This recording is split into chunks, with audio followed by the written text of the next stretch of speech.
Buenas noches. El tema de nuestra conversación de esta noche con Octavio Paz es el arte plástico mexicano. Nuestra plática abarcará desde el arte prehispánico hasta el contemporáneo, pasando, por supuesto, por el novohispano. Nos centraremos en lo que Octavio Paz ha pensado y escrito sobre el arte plástico mexicano. Nuestro invitado de esta noche es el arquitecto Teodoro González de León, Premio Nacional de Arte 1982. Entre las obras más destacadas del arquitecto González de León, en la Ciudad de México se cuentan el edificio del Infonavit, el Colegio de México, la Universidad Pedagógica, todas ellas diseñadas junto con el arquitecto Abraham Sabludovsky. ¿Qué mejor recinto para esta conversación que otra de las obras del arquitecto González de León, el Museo Tamayo? Quisiera empezar la conversación de esta noche preguntándoles a los dos, ¿cómo sienten ustedes el arte prehispánico? ¿Qué tan lejos o qué tan cerca? Y también, ¿cuál es la vía de aproximación al arte prehispánico? Arquitecto. Bueno, comienza tú. Bueno, yo siento alguna distancia al estar enfrente de un monumento prehispánico. Y esa distancia, razonando, creo que se debe a que sé que estaba pintado los monumentos. Que antes era una combinación de pintura y escultura y arquitectura, pero toda pintada.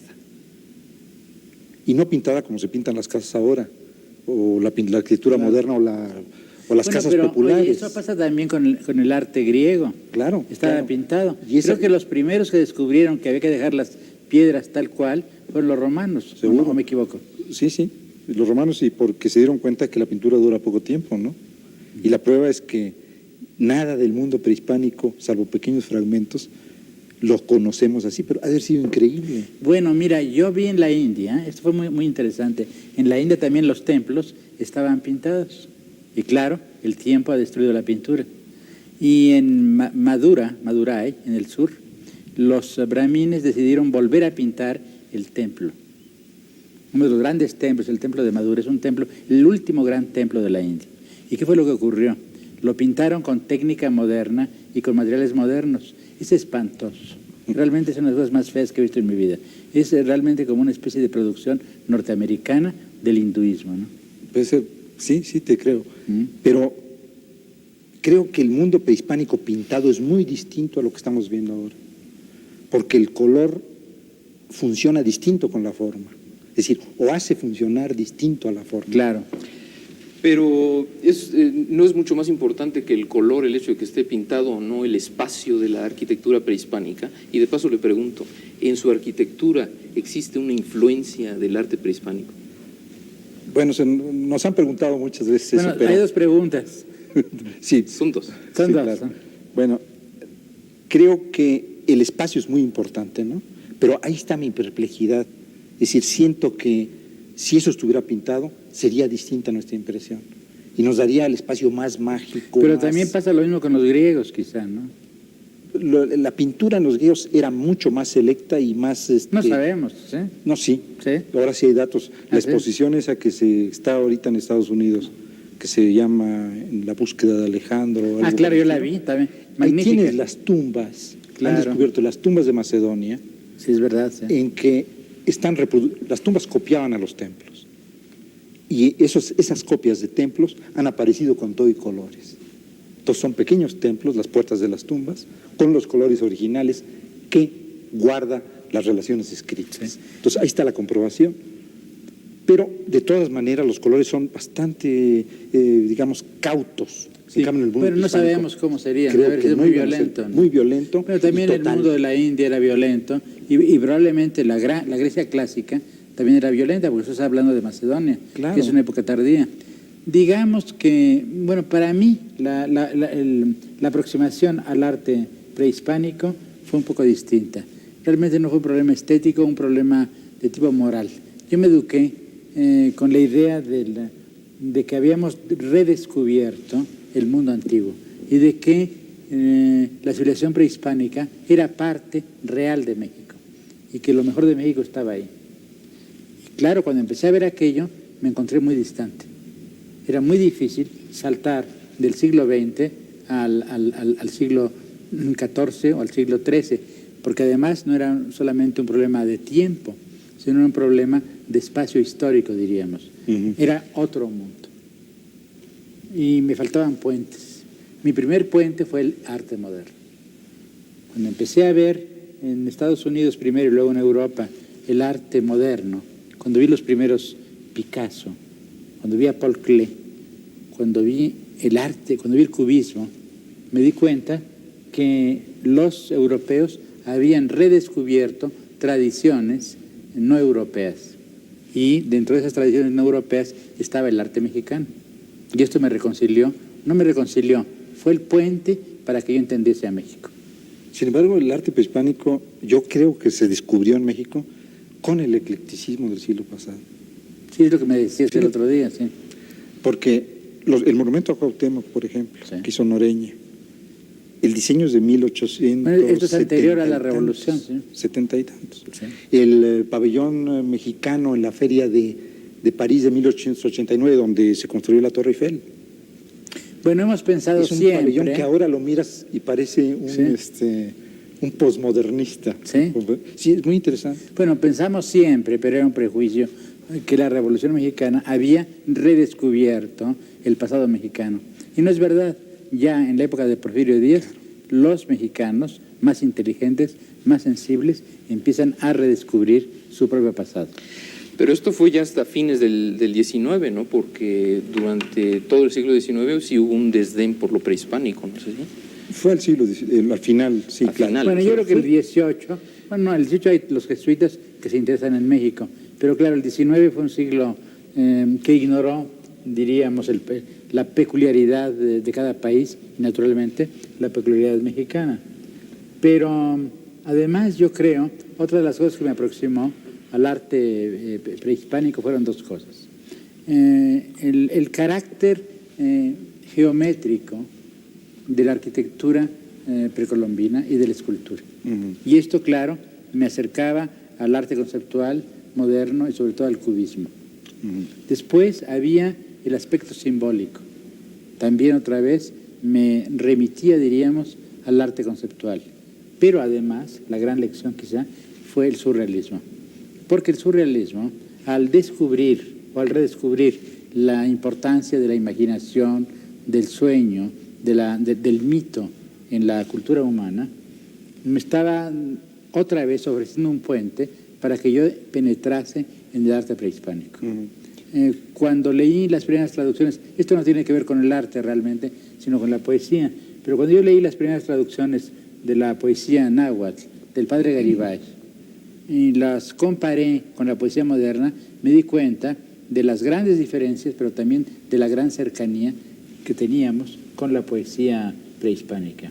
En primer lugar, es una poesía, los temas son los mismos. El hombre, la muerte, etc. Pero había un cambio. El hombre no era el centro del universo. Lo que era el centro del universo era el cosmos. Y el hombre era una parte del juego universal, del juego cósmico. Tal vez puede ser como una definición del arte prehispánico esa, ¿no? Quizá, ¿verdad? No solamente para la poesía, sino para todo. El hombre en el arte europeo es el centro.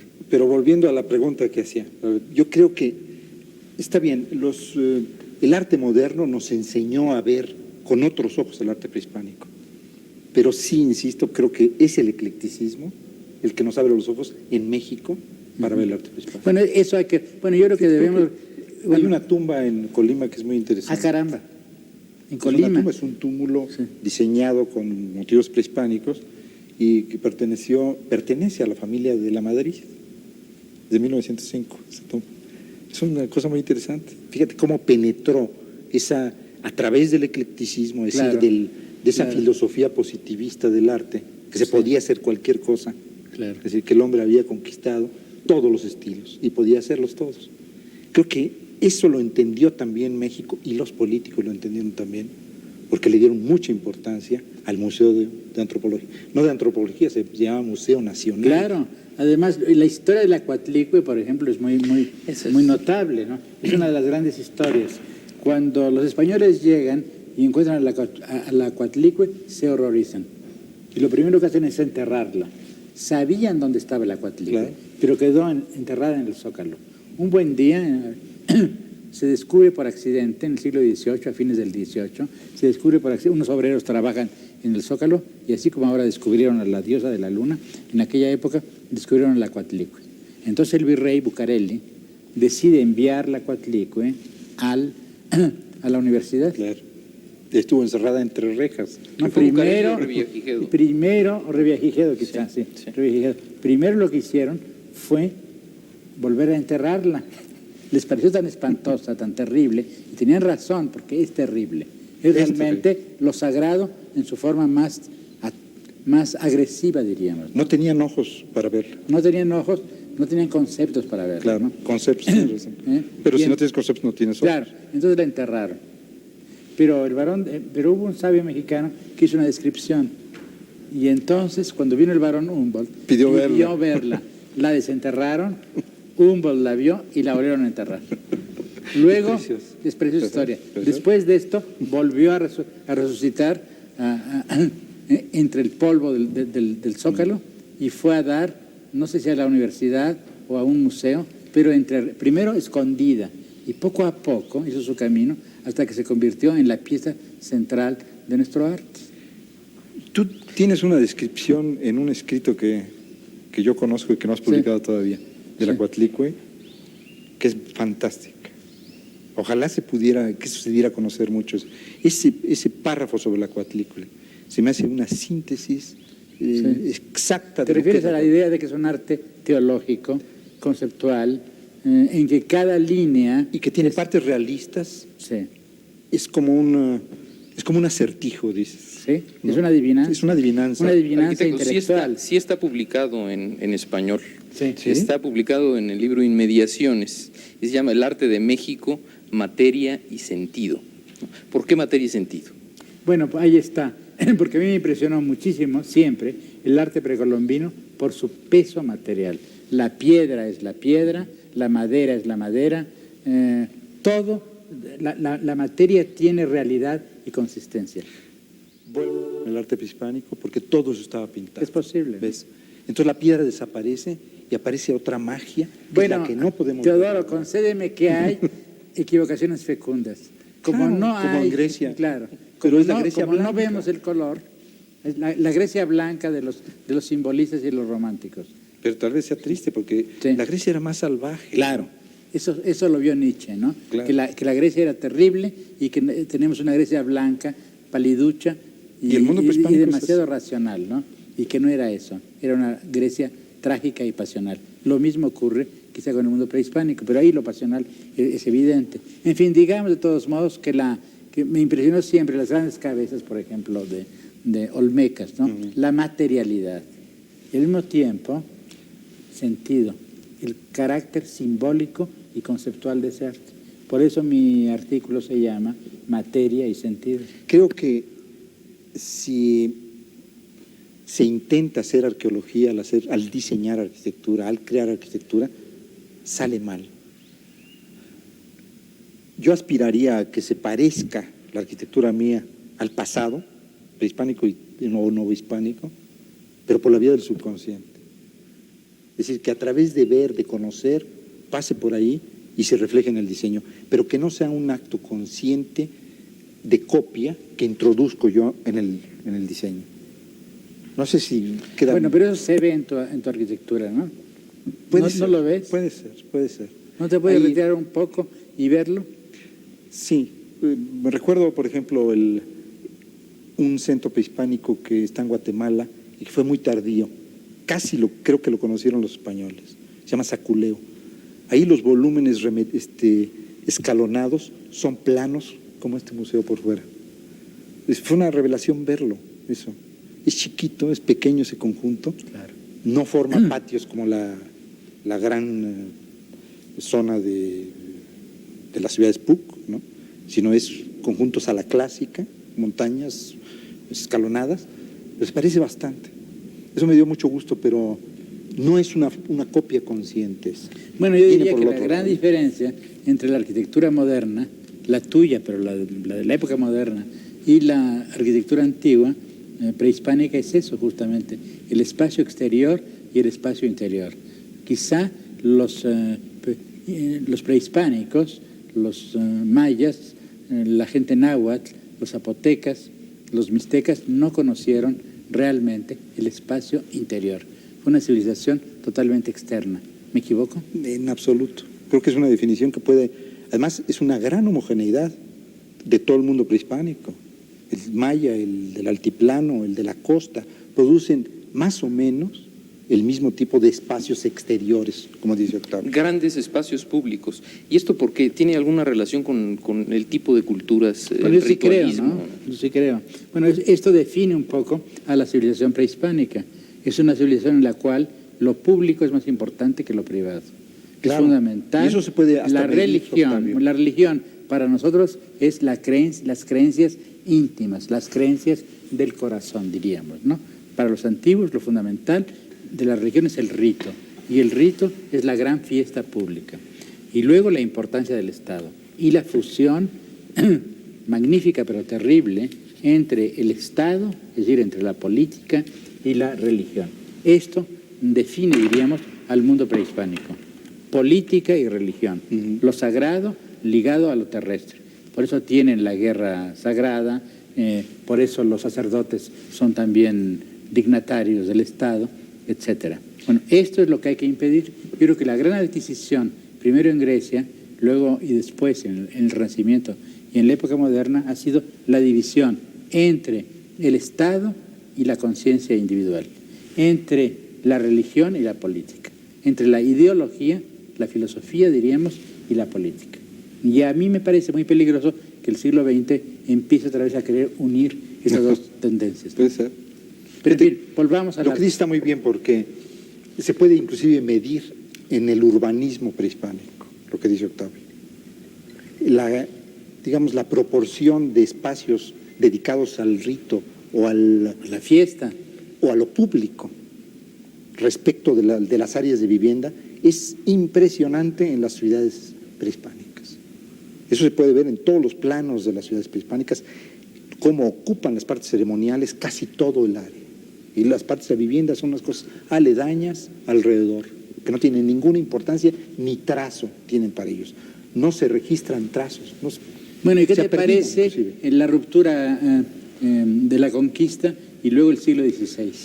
Ahí, ¿cómo ves la cosa? ¿Piensas que continúa esta importancia? Bueno, continúa. Público? Sí.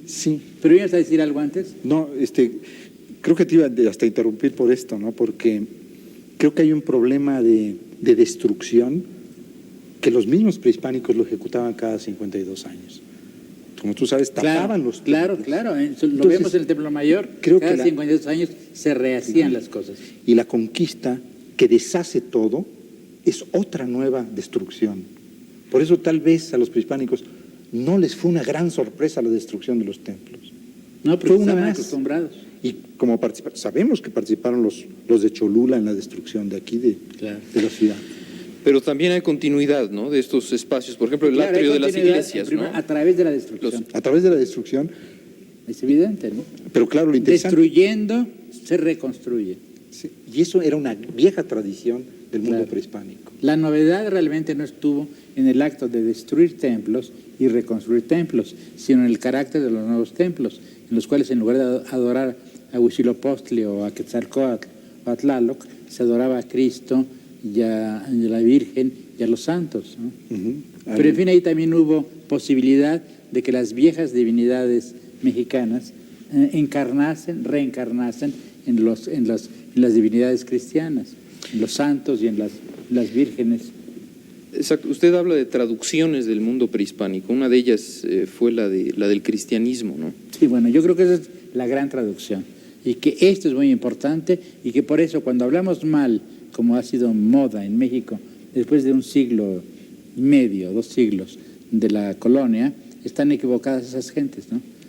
Era justificable en el siglo XIX por la pasión liberal, claro, pero en el siglo XX es pura ignorancia y realmente mezquindad solo espiritual. Desintegra nuestra historia. Claro. ¿Por qué? Porque la colonia, la llamada colonia que no fue colonia realmente, la Nueva España, es una traducción al cristianismo del mundo prehispánico, en lo mejor. Lo peor fue destrucción, claro.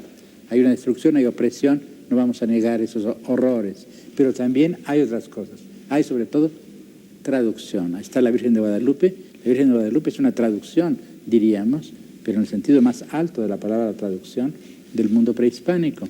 Lo mismo pasa con Quetzalcóatl. Quetzalcóatl es una figura que sigue habitando la imaginación de los mexicanos. Y cada mexicano, no todos, pero por ejemplo yo pienso en un gran mexicano, en Vasconcelos. Hubo un momento en que se pensó el Quetzalcóatl. Creo que hay un puente más, ¿no? Bueno, el puente, tú lo sabes bien, el puente fue el urbanismo y fueron los conventos. El urbanismo porque se trazaron pueblos, se calcula que fueron como 300 pueblos que trazaron en 60 años, desde 1520 al 1580. El siglo XVI fue fantástico. Es bárbara la actividad constructora, destructora, destruyendo los monumentos que existían en culto, y sobre esas plataformas instalar otro espacio abierto, que es el atrio de los conventos, y el convento, más la traza del pueblo donde se ponían las funciones cívicas. Bueno, ahí está la traducción, plásticamente está la traducción. Sobre lo antiguo se edifica lo nuevo, y lo nuevo reproduce lo antiguo y al mismo tiempo lo transforma, lo cambia. Y con tipos nuevos que no se habían dado en la historia, como la capilla abierta y el gran atrio, que sirve, es el puente del rito prehispánico que se hace ahora en forma cristiana en el atrio. Claro. Esa es la palabra, y la puente, capilla abierta. ¿no? La palabra es una innovación. La capilla abierta es prodigiosa. Es una innovación mexicana. Sí. Bueno, y además la capilla abierta tiene que ver con el espacio abierto en los grandes, en Teotihuacán, en Chichén, claro, etcétera, ¿no? Claro. Y el gran atrio es lo mismo, ¿no? Ahora, el siglo XVI tiene una arquitectura, digamos, combinada. Tú lo anotas. Sí. Muy bien. Combinada de gótico, de morisco y de renacimiento.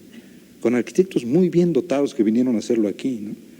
Y es un poco lo que se hacía en España, un renacimiento muy combinado. Pero es que los españoles tenían el mismo problema. El mismo problema, tenían no salían pluralidad de pasados. Eran por un lado visigodos, por otro lado eran árabes, por otro lado eran romanos, etcétera. Ahora, los ejemplos de ese arte mezclado aquí son mucho más numerosos que en España.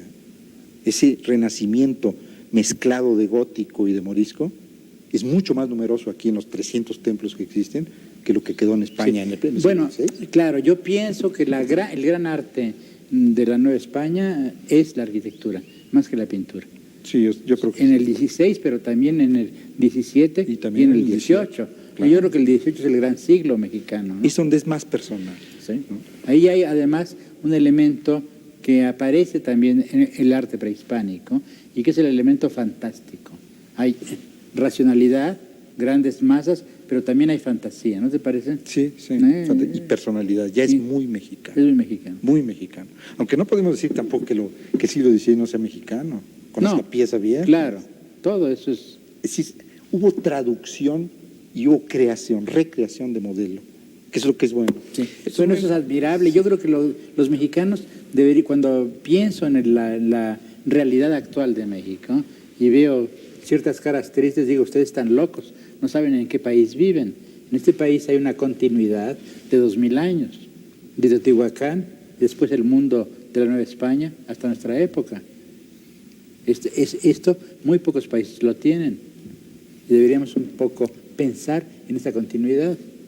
Yo creo que yo estoy un poco harto de toda esta gente con zapapicos que está destruyendo. Quiero gente que reconcilie y que reconstruya. Bueno, fíjate que el problema del arte moderno, en el caso de la arquitectura, es su componente utópico, que ha sido muy dañino, porque quiso partir de tabula rasa y de no aprender de la historia. Eso, ahora, los que se llaman posmodernos, sí, están recuperándolo otra vez la historia. Bueno, tú sabes que yo fui uno de los primeros que hablé, no de posmodernismo, es una palabra que me choca, pero hablé de la crisis de la vanguardia, del fin de la vanguardia, del fin del arte moderno, no del fin del arte, es decir, el fin de la superstición de la modernidad. Claro. Ya, lo que hay que hacer ahora es pensar que venimos de la historia, pero no para repetirla, pero tampoco para destruirla. Para hermanarse con ella, claro. Y ese es, bueno, tú sabes, el posmodernismo es una palabra que engloba muchas cosas, un saco enorme, sí, ¿no? Pero meten la historia y meten otra cosa que es muy interesante para la arquitectura moderna. Se permite decorar ahora. Eso es importantísimo. Que el movimiento moderno lo había considerado un crimen. Bueno, yo escribí un pequeño ensayo, se llama El uso y la contemplación, en que hacía un paralelo, por una parte, entre el arte moderno, con su rigor, con su carácter utópico, de puramente conceptual, puramente racional, y el arte popular, en el cual sí estaba permitida la decoración, claro, el adorno. Claro. Entonces, eso creo que hace un momento, es decir, hace que el posmodernismo sea bien, ¿no? Y sea alentador para todos los artistas. Pero dentro de esta idea del posmodernismo, ¿dónde colocas tú, por ejemplo, el arte de los muralistas mexicanos? A mi juicio es importante. Lo hemos visto mal, pero no estamos equivocados en pensar que es esencial. ¿Tú cómo lo ves? ¿El muralismo? Sí. Bueno, pienso que cada día va a ser más interesante. Hay muchas gentes en Europa que tienen antenas interesantes, que piensan que ahí hubo algo muy importante en México en los años 20. Se produjo algo muy interesante. Bueno, es verdad. Los ojos están cambiando, sí, y cada día va a ser más importante. Bueno, yo tengo dos testimonios, un poco anecdóticos, pero son interesantes. El primero es el de Picasso. Yo visité hace muchos años a Picasso, por casualidad, y fue después de la guerra, en París, en aquel atelier que él tenía, aquel taller que él tenía en Saint Augustin. Precioso. Estaba lleno de cosas maravillosas, ¿no? De arte fenicio, de arte sumerio, en fin, todo lo que aparece en su pintura estaba ahí. Y también había Matisse, había Derain, había los grandes pintores que él realmente había admirado. Y claro, estaba lleno de Picasso. Bueno, Picasso llegó, hablamos un largo rato, y de pronto yo le pregunté si él conocía pintores mexicanos. Me dijo que no había conocido nunca a un pintor mexicano. Me negó que hubiera conocido a Rivera, se ve que le tenía una gran antipatía, y del único que me habló con elogio fue de un pintor hoy olvidado, pero que tiene interés, Ángel Zárraga. Bueno, la Embajada de México en París tiene muchos cuadros. Claro, ¿sí? Ahí lo destruyeron también bastante, la barbarie mexicana destruyó cosas, pero en fin. Era amigo de Rivera también, Zárraga, sí, ¿no? Pero no... Imitador, ¿no? Zárraga, sí, gran amigo de Rivera, sí. Y lo imita un poco, ¿no? Un poco, sí. Bueno, entonces es curioso esta ignorancia, este desdén de Picasso. Le parecía que eran expresionistas menores, porque luego me dijo, bueno, sí, parece que hay uno que es interesante, que se llama Orozco. Yo he visto sus grabados, tienen interés, pero se parecen demasiado a los expresionistas. Fue un juicio un poco duro de Picasso, ¿no? Y después tuve un testimonio, también francés, de André Breton. Él estuvo en México, le gustó mucho la pintura, le interesó mucho la pintura mexicana, y claro, me dijo un día, bueno, son pintores de inmenso talento, pero a veces su fuerza está fuera de la pintura. Es más interesante que sea el juicio de Breton que el de Le molestaba la carga política. Le molestaba la carga ideológica, ¿sí? Sí. Y tenía razón, en cierto modo, ¿no? Yo creo que la gran falla y al mismo tiempo tributo a la época es esa... Pero se olvida, ¿no crees? Sí. Bueno, también se nos olvida cuando pasan los años. Exacto. Pero va a ser difícil olvidarlo, ¿no? Por lo pronto el es tiempo difícil. Es muy sano para sí, limpiar el tiempo arte, ¿no? borra los crímenes de la historia, pero también a veces el tiempo es el gran alcahuete de la historia. Cada vez Bueno, sí. Ya que menciona a Breton, yo quisiera regresar un poco a lo novohispano antes de entrar a lo contemporáneo. Breton, por ejemplo, no vio, como muchos otros europeos, no vieron la originalidad del arte novohispano, sobre todo de fines del siglo XVII y XVIII, ¿no? No lo vieron. Ningún europeo. Eso todavía es un problema en Europa. En cambio, en los Estados Unidos, sí. Sí, hay Tú me historiadores, hablas del claro, gran historiador. claro. El hombre que ha hecho, que ha redescubierto el arte prehispánico, no es Toussaint, sino... Tú dices el arte novohispano. El arte novohispano, sí. Sí, es Kubler. Es Kubler. Kubler tiene un libro que es un monumento, es un estudio profundísimo y larguísimo. Bueno, parece que no ha sido traducido todavía, ¿verdad? Parece que ya lo empezó a traducir el Fondo de Cultura, pero ya está anunciado en sus... Vaya. Es de 1948. ¿Cómo se Es decir, llama? ¿cómo es posible que haya... de México?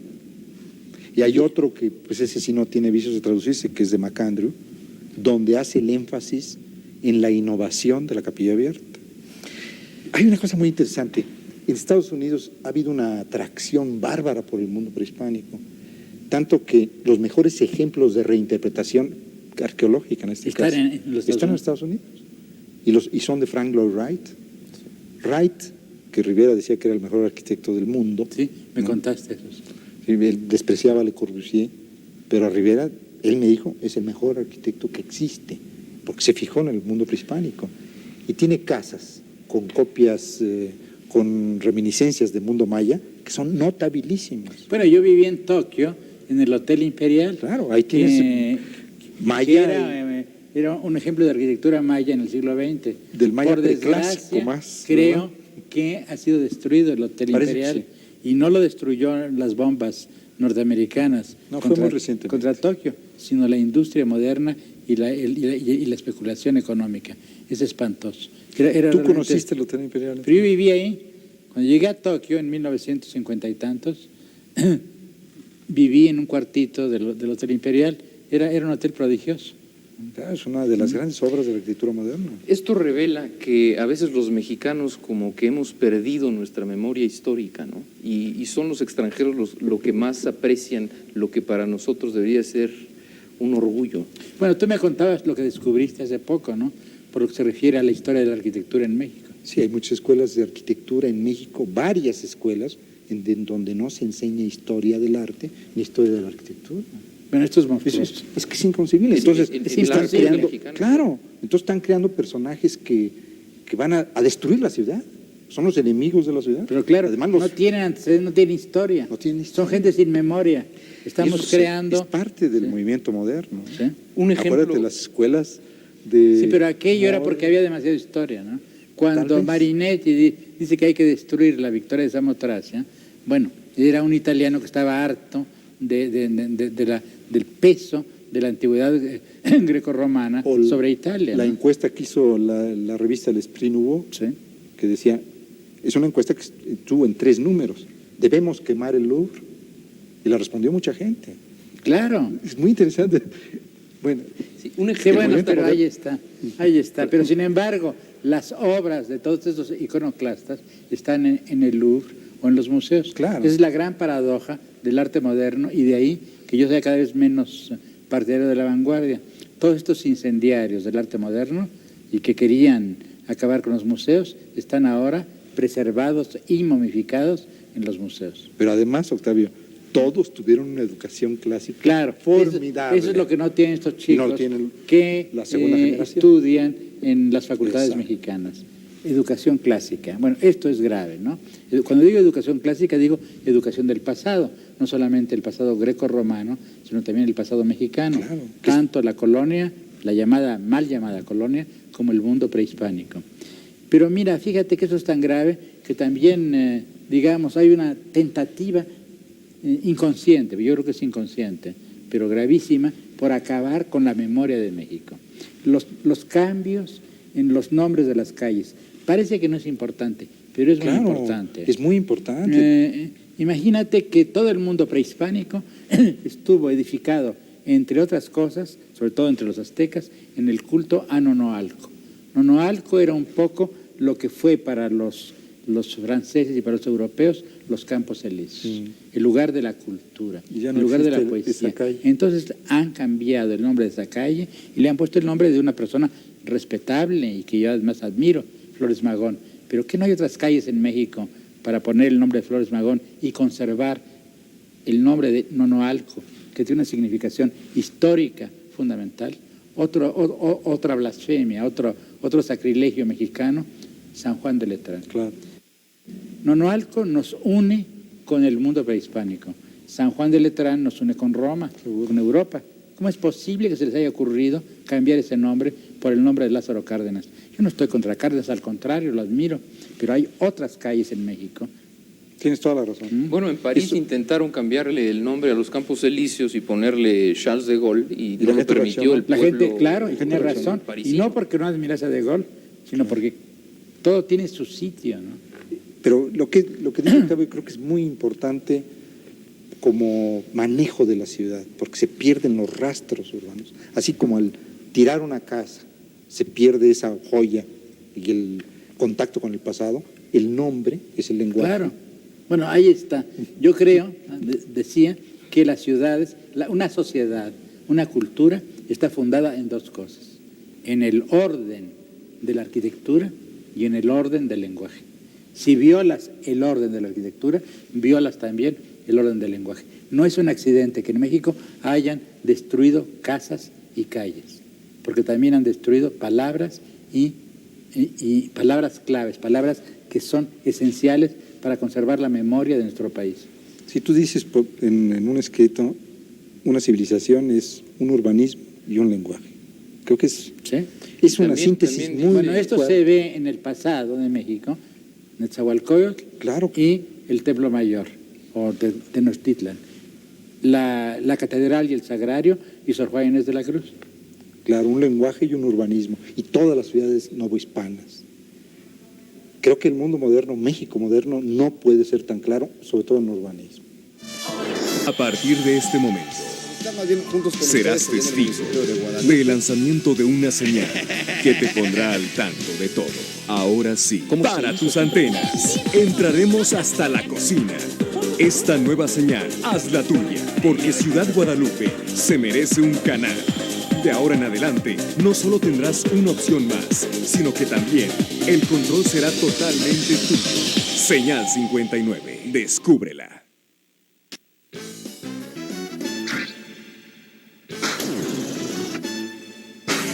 México postrevolucionario. ¿Qué pasa con la Revolución Mexicana? ¿Qué es lo que hace cambiar la revolución en el terreno de la cultura y cómo se refleja esto en el arte? Bueno, yo diría que la revolución fue muy importante. Claro, ya habían redescubierto a México, en la época de Porfirio Díaz, algunos espíritus selectos, diríamos. Pero el gran encuentro de México consigo mismo, yo sí creo que fue la revolución. Sí, el arte popular, además yo era el momento de Vasconcelos. En ese momento, 1920, en el cual Vasconcelos llama a la gente a que colabore en el Ministerio de Educación Pública, crea las misiones populares, inventa, esa es la palabra, el muralismo, etcétera. Yo creo que Vasconcelos todavía tiene que ser redescubierto por los mexicanos. Pero en fin, digamos que ese momento es formidable porque coinciden dos cosas. Por una parte, el redescubrimiento que el país hace de su propia realidad. Pero por otra parte hay una serie de artistas, entre ellos Diego Rivera, que viene de Europa y que ya venía preparado por el arte moderno. Entonces tiene ojos para ver el arte antiguo de México, la realidad mexicana y el arte popular. ¿No crees tú? Sí, sí. Eso claro. Fue fundamental. Ese encuentro de Diego Rivera con México fue un momento extraordinario. Venía de París. Pero son recreaciones de modelos europeos. Sí. Bueno, de los tres, ¿no? Sí, de los tres.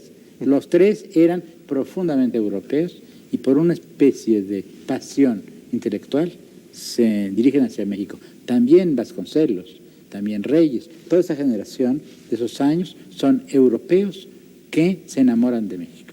O bien, digamos, son mexicanos que se han educado en Europa y que vuelven y redescubren a México. Pero su relación con México es una relación intelectual, primero y después afectiva. ¿No crees? Sí, creo que el modelo siempre es internacional, ¿no? Y la recreación es la que es local. Eso es importante, es cierto. Por ejemplo, en Diego Rivera lo importante fue la influencia del fauvismo, claro, quizá, ¿no? Claro, Él fue, claro, cubista, pero eso no tiene tanta importancia en Diego, finalmente. Son bellos cuadros, pero no le dejan un rastro, ¿no? Lo que a él lo sorprendió fue el fauvismo, ¿no te parece? El fauvismo y también la pintura mural del 480. Ah, claro. Bueno, a ti no te parece que Chaban, te parece que es poco... Es que Chaban tiene una pasta más gruesa, sobre todo en sus cuadros de Caballete. Es casi pintado con yeso.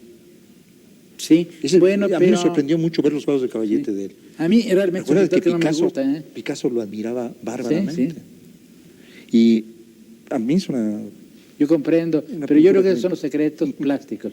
A mí, Puvis de Chaban me deja frío, no me gusta nada absolutamente. Ahora, tú asocias a Ensor con Diego Rivera. Sí. No veo eso. Bueno, sí, fíjate, en el aspecto popular. Si tú ves un cuadro de Ansor, Ansor, yo creo, ¿no? Es belga.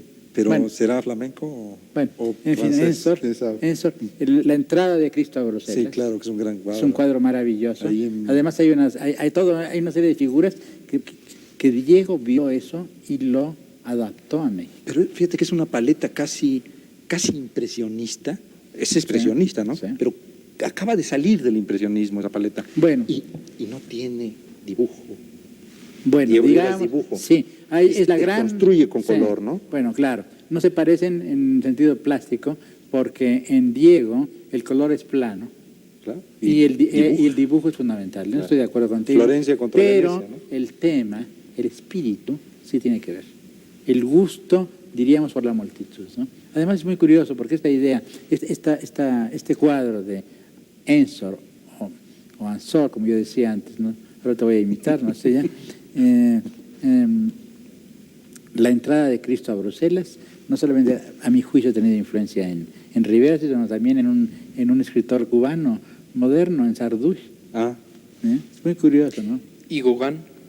Gauguin fue definitivo en Diego, ¿no? Claro. Esa es la gran influencia. La escalera de... Claro. Es uno de los momentos mejores de Diego, ¿no? Sí, sí creo. ¿Verdad? Sí creo. Porque recrea el cuerpo de la mujer con esas formas vastas. Sí, es muy curioso porque Gauguin, es decir, como si cuando regresa, Diego había sido cubista o había seguido un poco el cubismo en París. Y entonces cuando vuelve a México, en lugar de ir más allá del cubismo, regresa a los precursores, regresa a Gauguin, por ejemplo, ¿no? Esto es muy extraño. Y después también al 480. Pero fíjate, también hay una acotación ahí. Fíjate que en los 20s, Picasso, Leger, todos vuelven a la figura. Claro, es la el época momento clásica. del neoclasicismo, claro. Y además coincide con Rivera en ese sentido. Sí, nada más que claro, en el caso del neoclasismo de Picasso, son mujeres muy opulentas, y Diego... Y en el caso de Leger es la máquina vuelta mujer, la bueno, ahí sensualidad también de la está, máquina, ahí ¿no? también está en Diego. Yo hice una asociación en mi artículo sobre los muralistas, que no ha sido muy bien visto en México por lo visto. Hablaba de esta relación entre Leger, la máquina, la mujer y Diego. Porque en Diego lo interesante quizá es eso. Por una parte, el sueño utópico del maquinismo, de la industria, y al mismo tiempo la vieja realidad de la naturaleza, y la naturaleza en su forma más pura, diríamos, más original, la mujer, el cuerpo femenino. Sí, no, pero porque Leger, pues sabes que yo tengo una yo sé secreta... no, he visto tu pintura, además de tu arquitectura. Creo que Leger inventó una nueva forma para pintar a la mujer y pintar la máquina. Sí. Es nuevas formas. Sí. Bueno, y Rivera la pinta como en el 480. Bueno, en Rivera no hay invención plástica, pero es un poco lo que otra vez nos distingue, lo mismo que en el caso de Ansor, que en el caso de Leger. Yo diría que las diferencias son fundamentalmente plásticas, artísticas, pero que el tema, la visión intelectual de Diego, la idea, diríamos, se aproxima en el caso del arte popular a Ansor, y en el caso de la mujer y el maquinismo a Leger. No encuentro otros paralelos en el arte moderno. También. Cuando tú piensas, por ejemplo, en el arte cristiano o en el arte budista, en Ajanta, en la India, hay unos grandes frescos budistas. Bueno, estoy seguro que la gente que pintó aquellos frescos eran budistas e hinduistas, honrados, sinceros, no había dualidad, también en el arte cristiano. Diego Rivera y Siqueiros, el caso de Orozco es muy distinto, eran marxistas, o se decían marxistas, y pintaron muros oficiales de un gobierno que nunca ha sido marxista. Se puede decir muchas cosas del gobierno mexicano, pero nunca ha sido un gobierno marxista ni socialista. Entonces hay un primer equívoco, es el primer equívoco. El segundo equívoco es mucho más profundo, es la visión o la versión del marxismo que ellos dieron. Pero finalmente me parece muy extraño que había una doble complicidad. Por una parte, el artista revolucionario que pinta muros oficiales.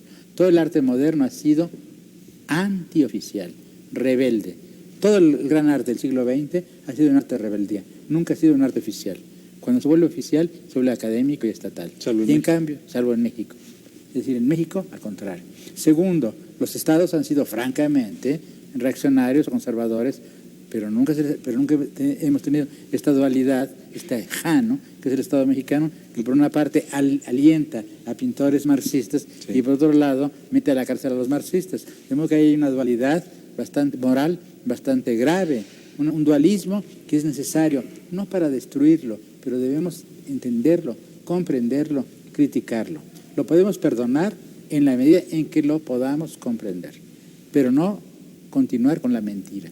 Yo creo que es fundamental en México acabar con las mentiras. Entonces hubo la doble mentira de Diego Rivera y Siqueiros, que pintan un arte revolucionario en los muros oficiales de un Estado, de un gobierno que no era revolucionario. Y la hipocresía de ese gobierno de que acepta eso. Y otro ejemplo de manejo ideológico de personajes o lugares relacionados con el muralismo mexicano sería el actual Museo Frida Kahlo, lugar donde vivieron Frida y Diego.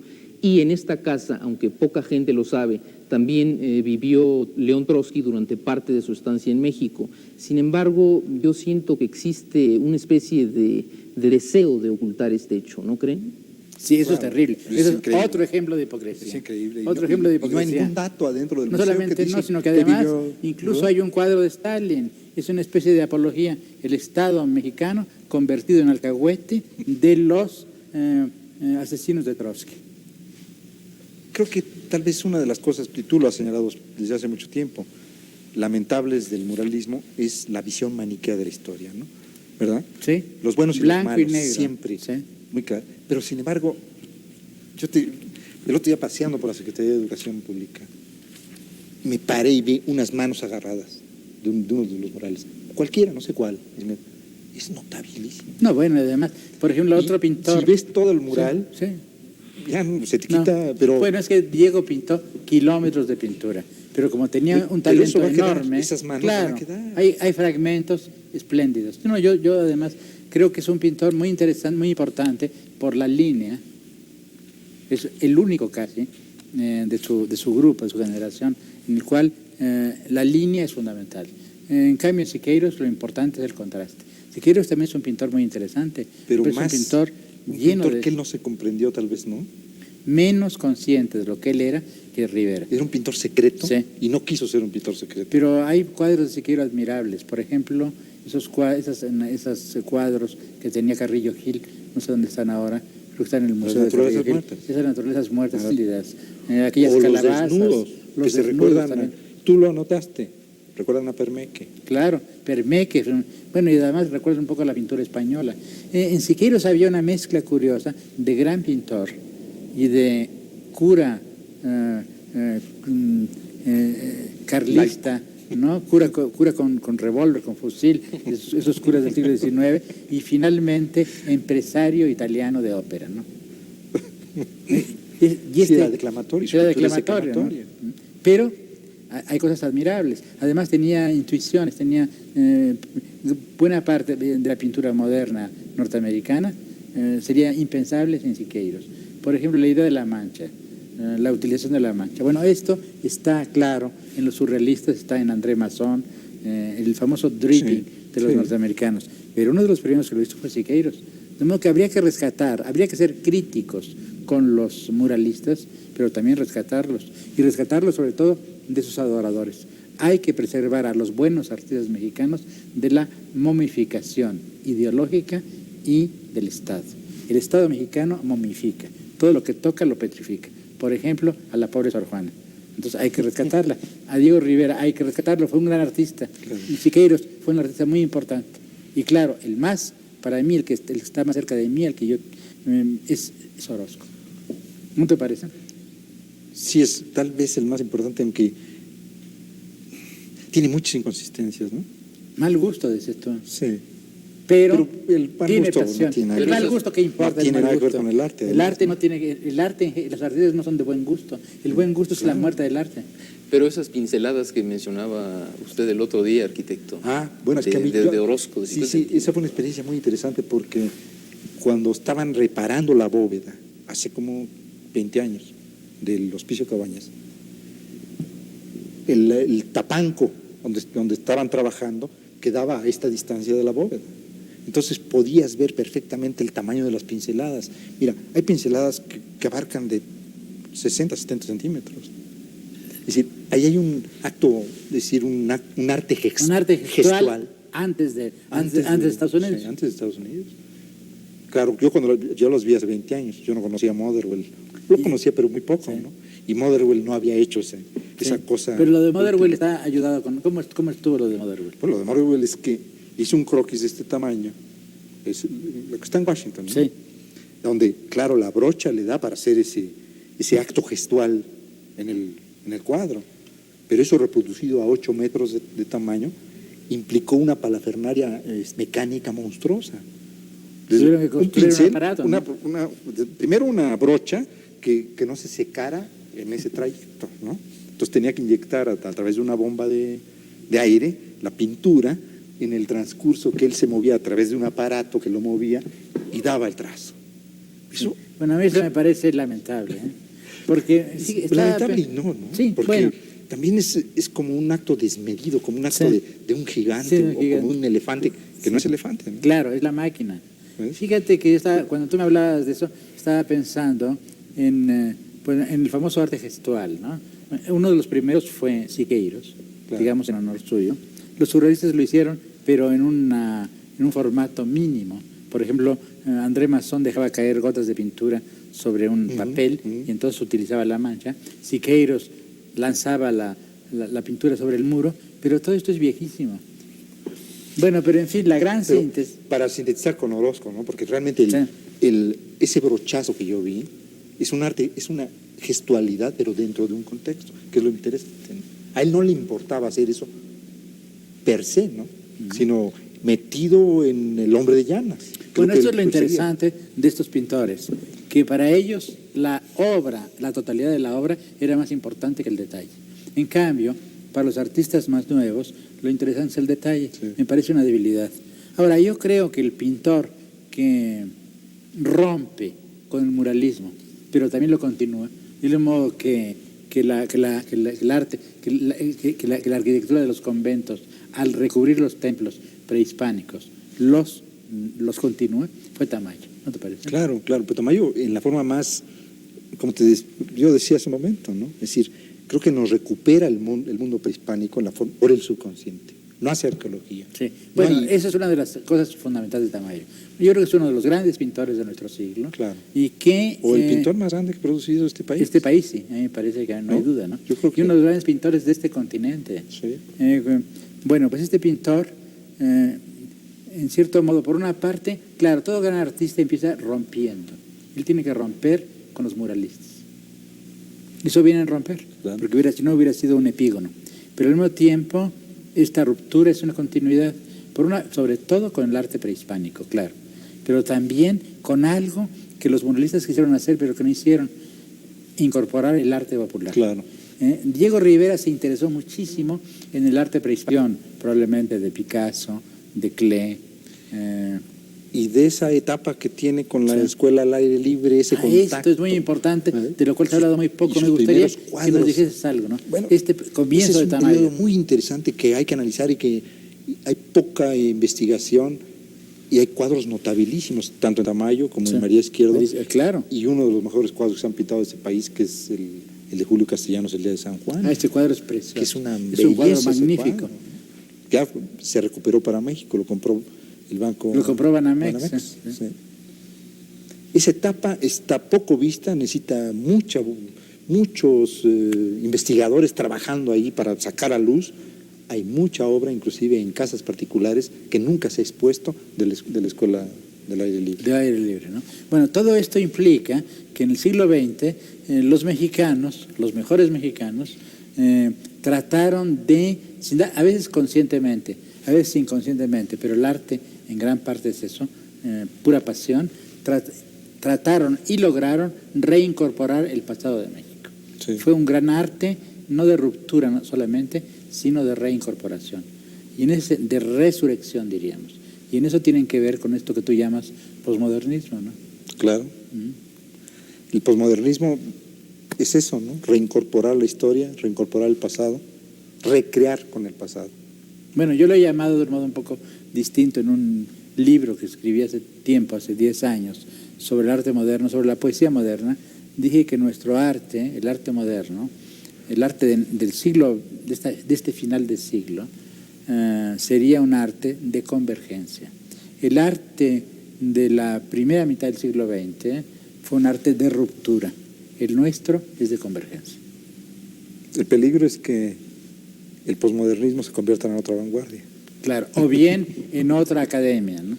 Claro. como la vanguardia se ha convertido en una academia, ¿no? Pero en fin, yo creo que lo que se salva son los artistas individuales y las obras, ¿no? Los conventos, las pirámides, los frescos. Sí, las obras individuales. Las obras individuales, ¿no? Finalmente, una sociedad, una civilización está hecha de la suma de sus obras, de las obras de sus hombres. Y eso es lo que yo quisiera que los mexicanos se den cuenta, ¿no? Que hay una continuidad artística en México desde hace 2000 años. Creo que esta idea resume nuestra conversación de esta noche, que la historia y el arte de México tienen más de 2000 años y que esta historia debe verse no como una serie de rupturas, sino como una continuidad. Buenas noches, muchas gracias. Muchas gracias, arquitecto.